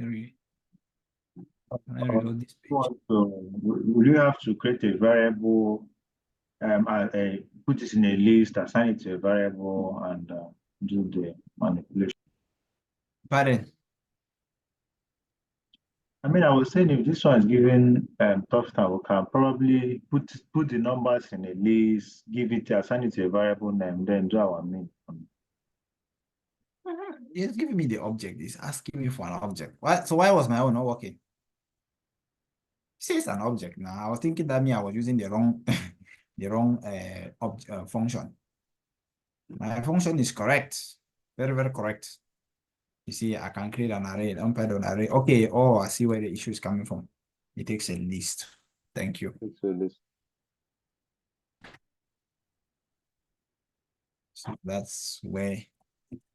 is where issue was coming from. So if we run this now, it should work, right? Okay, now, great, awesome. Okay, so I'm saying this is what I was trying to do. If I just go ahead and say, okay, I want to fill this missing data here using the mean of this. The mean is going to be 19.0, like you can see here. The mean is 19. But the question is that correct? Is that the most correct thing to do? No, because based on your domain knowledge, you've seen the weight, you've seen the height, then you should be able to calculate the BMI based on your domain knowledge. That's why I did not just jump and say, oh yeah, if you just see this, just go ahead and start filling. No. The first thing is that you use your domain knowledge. You can even use Google at times, because the other day I told you, I don't know whether I told you guys about the project that I was cleaning that had to do with cars. I know nothing about cars. I'm not sure I can even turn the steering of a car. But I had to clean data that had to do with car. They were talking about the car trunk, the trunks.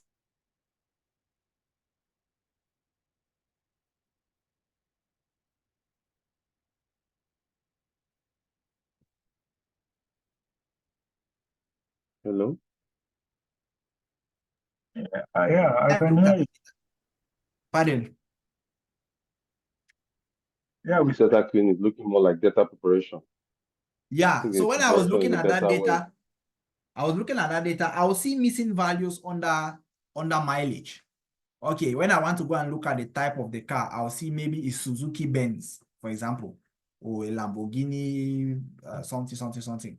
And then what I'll do is that I'll take the model of that car, and then I go to the internet and search for the mileage of that car, or the torque, or the power. You understand what I'm saying? I don't know, but I cannot just go and fill it anyhow. I cannot just go and fill the NA values anyhow. I am not a domain expert in cars, but if you were a domain expert in cars, you just know that value automatically and you put it. You understand what I'm saying? That's why I Yeah. said domain knowledge is important. I am not an expert in the domain of cars. What I'll do is that, okay, I'll use Google.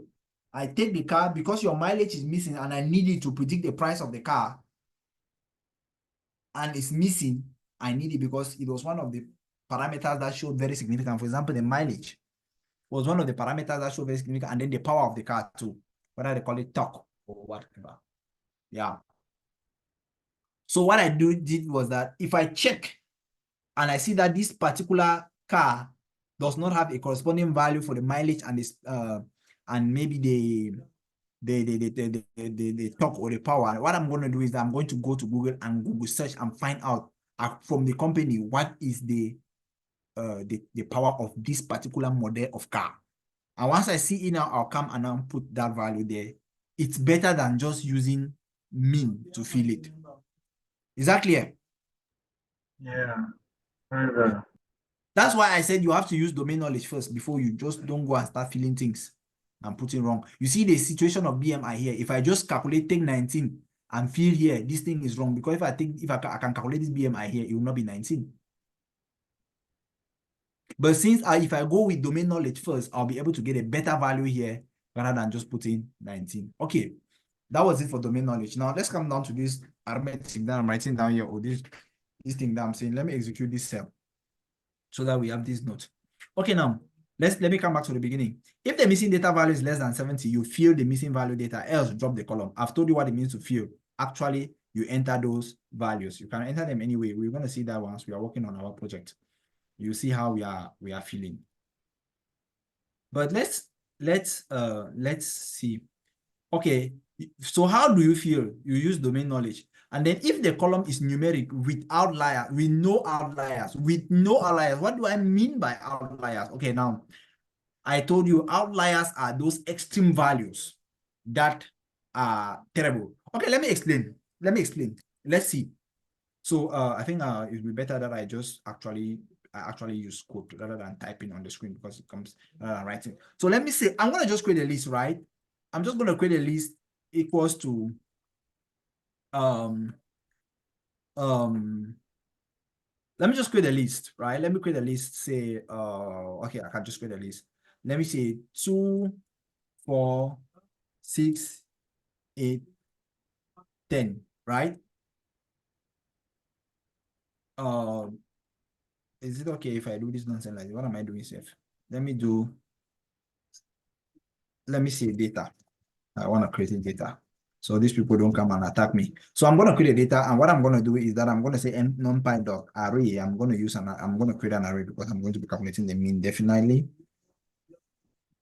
Numpy.array, and then I'm going to use this to calculate my mean. Okay, now that's my data. So enter, and if I return data, I get a numpy array, right? And if I calculate, so now see, let me calculate. Let me print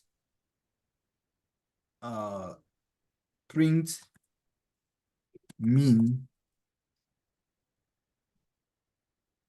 equals to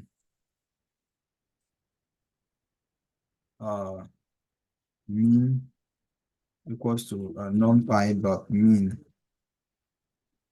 data, and then I print again. I want to explain something here so that people understand. Okay, median. Let me use the same syntax. Median is equals to numpy.median data. Okay. I want to print the mean and the median of this data so that you see what is going to happen. So if I run this, it says the mean is 6.0 and the median is 6.0. If you don't know how to calculate mean and median, please just refer to online. I don't want to spend time and be explaining that. It's simple thing that you can check out, right? So now, the next thing, now look, I'm going to change this data. Pay close attention to what is going to happen here. I'm going to change this data. I'm going to create another data called, I'm going to maintain the same name called data. Let me just say data one for the sake of Mr. Tony. I don't want him coming after me. So let me add a one here. And after this 10, I'm going to add, let me just say, I'm going to add 100, an extreme value. That's so crazy, right? And if I add 100, I'm going to run this. I've created an array. Now I'm going to run this same code again, and you see something that happens with the mean and the median. So this time around, so instead of data, I'm printing data one. Mr. Tony, I'm taking care of your problems there, okay? So if I run this, now look at what happens. I want you to pay close attention to what is happening. Look at what was our initial mean here. Our initial mean is 6. The moment I added a crazy value that is completely out of line from the original ones, this one's 2, 4, 6, 8, 10, then I come and I move right up to 100. What happens to the mean? The mean moved from 6 to 21.6. It drastically changed. But what happened to look at the median? The median almost did not change. Is that true? I'm the only one seeing it, though. You people are not. Yeah. I'm seeing So, it. so what is the conclusion? Conclusion. Oh yeah, conclusion. Oh yeah, conclusion. Let me conclude. So what is the conclusion? The Mean median doesn't. is heavily affected by outliers, while median is robust to, that's robust, not robust to outliers. Is that clear? So now do you understand why I meant that if the column is numeric with no outliers filled with mean, however, if the column has outliers filled with the median, Yeah. does it make sense to you now? Yeah. Can you add to that list more entries, more elements? We add one, like 319, it changes the median. Pardon? We add 4 ones to that list now, which you added 100. It's going to shift the median away. That median can be misconstrued too. My focus was on outliers.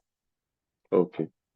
I'm focusing on outliers. And outliers, I said, are extreme values that are away. Like, look at this one. Everything here is within 2, 4, 6, 8, 10. They are almost, then 100 came and was a crazy value. It's called an outlier, and it's unrealistic kind of value, because there are times that you can have data that has unrealistic values. Is that clear? So the focus here was just to illustrate that mean is heavily affected by outliers, while median is not. If the outlier could have also been in this direction, we could have also had a -1 here or something, right? Yeah. Some 0.000000 something would have still affected it. You understand? Which is extremely small. Yeah. So the outliers can come from any direction. It must not be a big value. It can also be a very extremely small value, but it's going to be an outlier. So mean is heavily affected by outliers. As we can see here, it moved from 6 to 26.1. And so if you go and you are filling your data with mean when it has outliers, you are in trouble. You are on your own. In short, you are not in trouble. You are on your own. When you finish, just pack your bag and go home, because your calculator is following you. So you have to check if there are outliers there. Is that clear?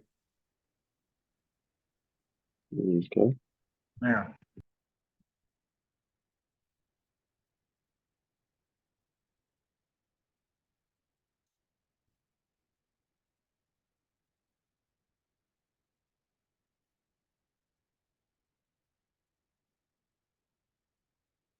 I think we had there was another data set that we had up here. I did not even bring it down. I will just.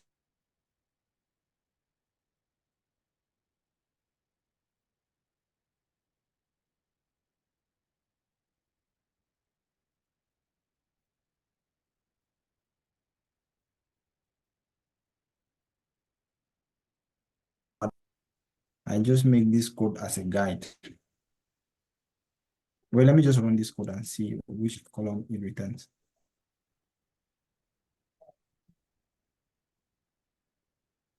Wait. Just like Bestman will ask me, which one am I using now as DF? Okay, we are still on this data set, right? So we are still on this data set. So now look at what is happening here. You see one crazy value here, 80, right? So this is where I use SNS, the box plot. It's a box plot. We're gonna look at the details of a box plot in the future, but for now, just know that this is the outlier. It shows that there's an outlier there. If it was down here, it would have been down here like this or something. So it shows that there's an outlier. This is the limit. I'm going to explain the box plot detail when we get there. So the median, this is the median. This line like this indicates the median. This is the 75th percentile. This up part is the 75th percentile. The down part is the 25th percentile. And then here is the, from here to here is the interquartile range, right? We're going to explain all of this. But I'm just saying that you use this. The purpose why we are using this here is to check if there are outliers in the data. And if there are outliers, we're going to see them. For example, this shows that this is an outlier. This is a plot that has been, this is the plot that has been made showing that there's an outlier in this data. And we can see it. If I come to this data, I'm seeing a funny 80 down here. Everything false. The highest thing I'm seeing here is 45. How did you get 80? You understand? So there's an Okay. outlier. It's SNN you use. Yes. So the function is SNS.box plot, and you are plotting against H. It's simple. We'll see this. Is it We'll see inbuilt in this. Jupyter? We have to install it. Yes, we have to install it. Seaborn. If you don't have Seaborn, you have to install Seaborn. Okay. Yes, you have to install Seaborn. It's from Seaborn, please. I'm using it from Seaborn. But like I said, my purpose here was not to explain the box plot. I was to show you how you check for outliers using a box plot. Is that okay? Okay. If you don't want to use a box plot, there's a manual way. So I can do this.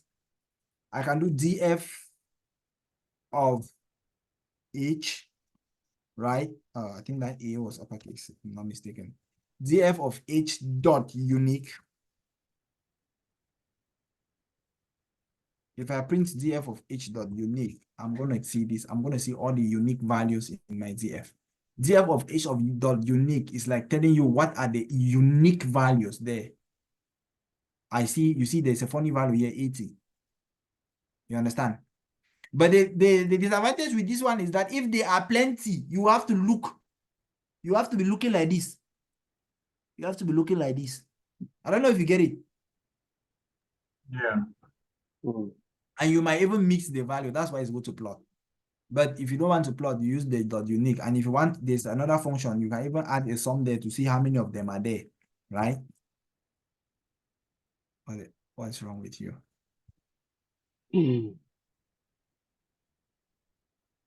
I have to, it wants me to loop. I'm not looping anything, but we can do that. We can do the same thing for height, of course. You see, for height, we do not have any. You see, for height, we do not have any outliers. You see, there's no outlier for height. And if you want to be sure that we are not crazy, we can now come down to here, and then I just add a column and I do df of height. That is spelled. Was this height actually spelled the way we know it? Then I do dot unique.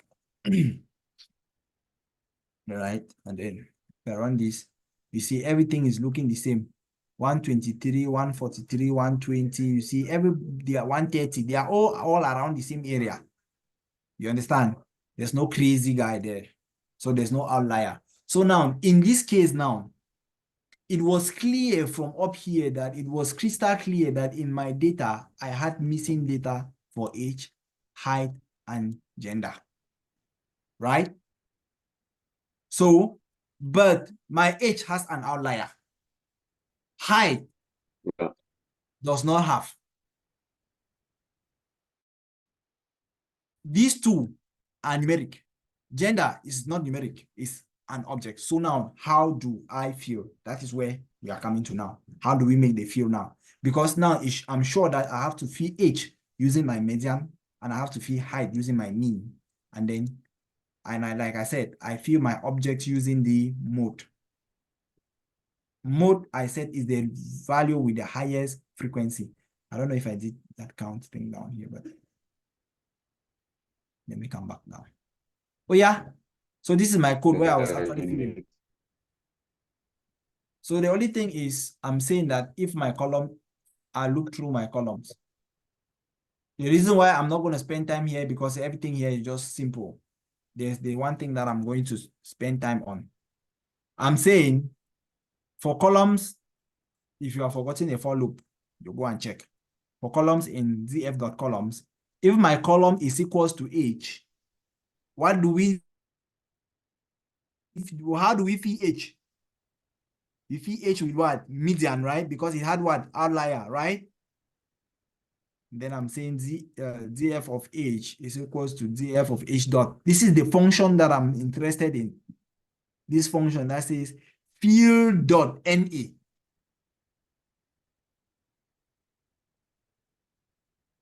Field.na is the function. And this function is filling the h column with what? The median. So this is the simple syntax. See, you saw the way I was calculating mean and median off here now. So I don't want you, I was doing this thing so that when I come down there and I'm explaining, people should not be, you should not be lost. Yeah. Where that thing be now? Okay, you see how I was calculating my median. I said np dot Help us mean paste it. the data, the median. So if I can just copy this one and paste it for you to study, but it's gonna just, there is nothing there. It's just a for loop. Wait, where this thing there now? This field.na. Is it a data frame function or a pandas function? What field.na Field.na. is It looks like it's a data frame in the a data Python frame function. engines. Okay. So you see, it's df field.na it's a data frame function. So you see df.field.na. So if I in front of this dot here, if I do tap, I hope it's working. Yeah. Let me come this way. Dot align, dot apply, dot end, dot backfill, bfill. You should see the function somewhere around here. Drop duplicates, which is the one we do. Drop na duplicated equals explode field.na. This is the function I'm using. It's a data frame function. And I've not done anything. The only thing here I've done is that I've subsetted my H column and then dot field NA. And then inside here, I just calculated my median. I'm filling the NA with what? I just calculate my median the same way we have been calculating median up. The column dot median, as simple as that. I say else if the column is height, because this was supposed to happen if it was the H. If the column is height, the same thing. I fill with what? The mean, right? Else, if the column is gender, I fill with what? The mode. Now, I want to explain something here. See, something happened here. Let me put. Yeah, using the first mode. I want to show you. Let me show you. DF. Okay, yeah, the highest value.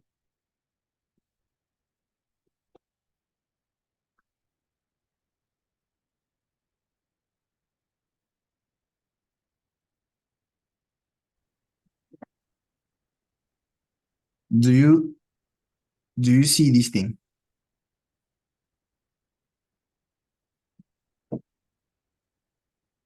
Okay, let me do the mode and then I put 0 and show you what it returns. Do you see?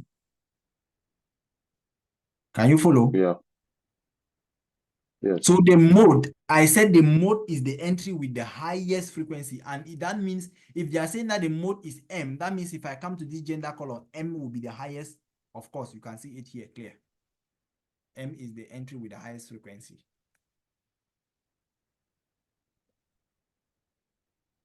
It's clear there. You can see it there. So if I come down now,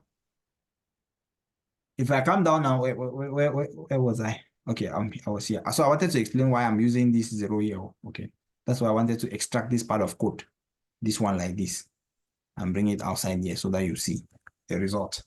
So field.na will use the mode, and in this our case, the mode is M, and it's going to pass it there, right? So are you saying, can I use 1? What are we going to get if I use 1? Nothing, because it's out of index. Okay. Mode is only has only one object. That's The what I'm highest. saying, which is 0. But you can use the reverse. Okay. Can you do? Cannot. So you can, so that's it. Okay, now, This so this zero. is there anything here that's not clear? Yes, the zero. I've not got it. Let me extract this code again. Without this code, I don't want to put the 0. Is this one clear? Yes. Okay.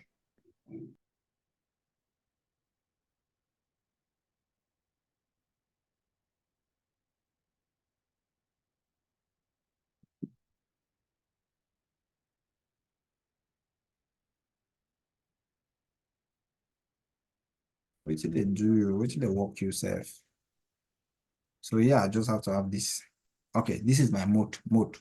So if I check my mode, Mr. Tony, this is the index 0. Are you not seeing?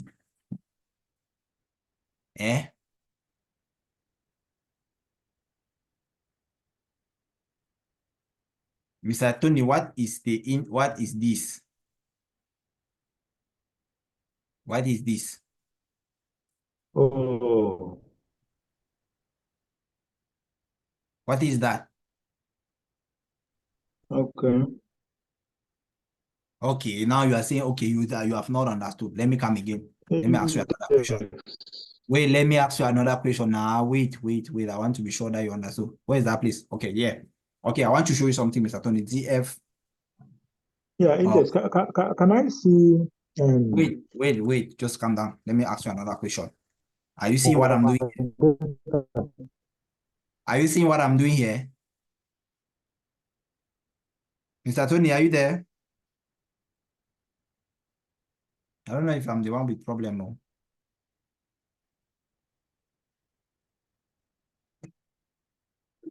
Who can hear me? I can hear you.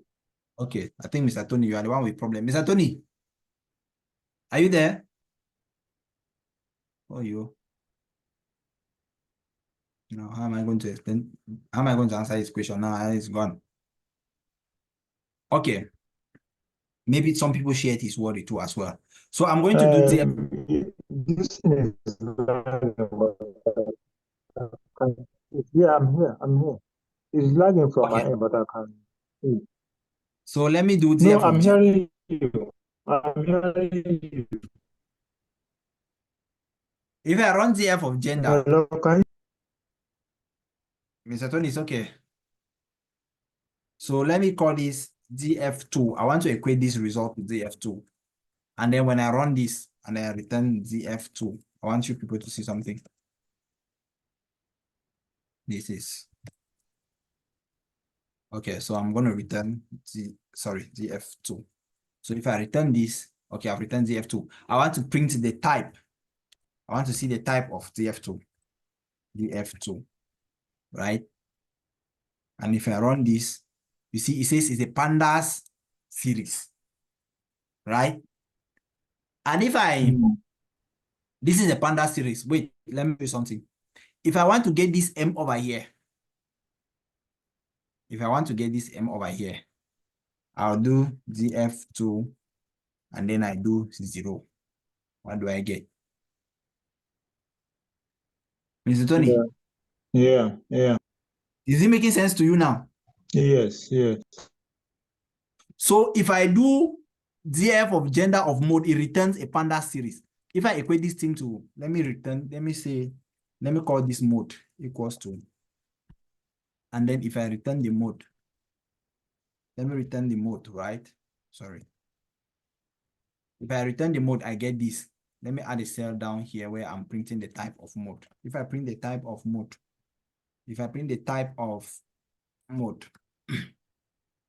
you see, it says it's the pandas call series. Do you see that? And if I add another cell and I ask for the mode of position 0, what is it going to return, Mr. Tony? Tell me. Good. But there are other M's that have index 3, 6, and others. So we should not be concerned about those ones, right? For example, okay, now you are thinking that I'm now the one fooling you. What is the index of this one? Which one? Is it the F? This one. 5. Okay, so let me do the index of 5. If it also gives 2, then I'm not the one fooling you, right? Yeah, I'm not the one. So this 0, this M here like this is actually this one. Okay. Is it clear? And if Yeah. this M is actually this one, that means this 0 is this one. And it also applies here. This 0 is the 0 here. And this M is this one. That is the same thing here that I've done. You clear or you no clear? Okay. Thank you. Can I run my code? Go ahead. I've not executed this cell, you know that, right? I run my blah blah blah blah blah blah blah blah blah blah blah blah blah. I added a lot of cells. So let me return ZF now. Can you now see? Do you still have any missing values?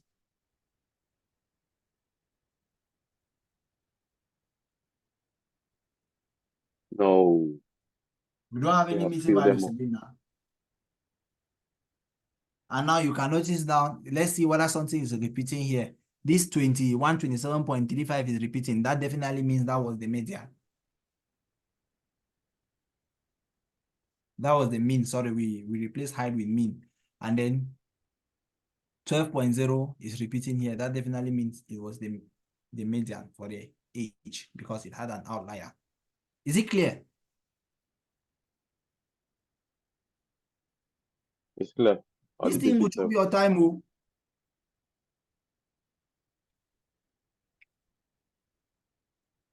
The I'll show data you is biased everything. towards males. So many males, only 2 females, because we fill the rest with males. That's That's not another bias.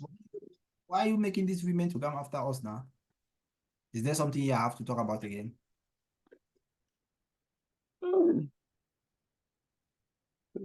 So, Prof. Mr. Tony.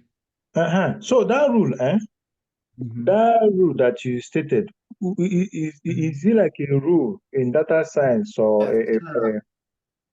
those rules? Because those rules just solved 70% of I have some data analysis. Let's just say data analysis. It just solves 70% of data cleaning, which is the bulk of this thing. So I want to know if it's a common rule in data science or data analysis, or one man or one person data analysis and data science stated that true. Because many mentors till today, they find it difficult to explain better how to clean data, especially with data that has data set that has blanks. So, but you just persist it. So I just wanted to know. So that if I'm talking outside, that there is this rule, oh, and I can have something to back it up. I don't know if you understand. 80% is a standard based on some documentation that I've read. Hmm. You understand? Based on some documentation that I've read, the 70% is a standard. That's why your domain knowledge still is very important. So that you don't just go and enter, you don't just go and enter shock. You understand? Hmm. Hmm. Are we clear? Okay. Okay. Yeah, so I'm just doing the same thing down here. Let me just see. Was I not then playing my things down here? Let me check my notebook whether there's anything that I've shown people fear.na. I've shown you people. I read the data set. Why was I reading the data set?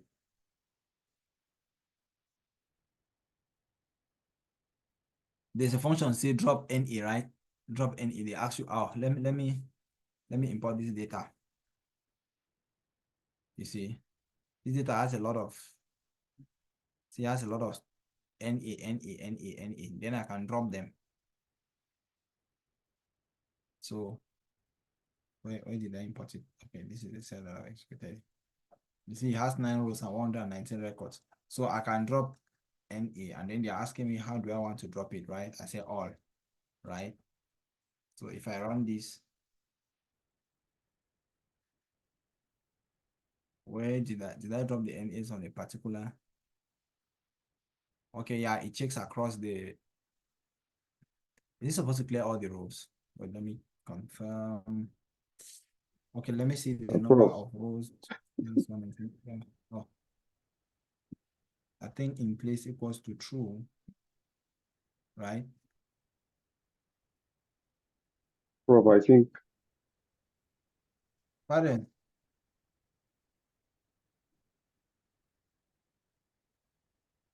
Based on what I say. no, please go in. I was not talking about the time. It's okay. It's fine. It's time already. Oh, we are 26 minutes out of time. Sorry. This class is interesting. As in a very, very interesting. I mean, hi.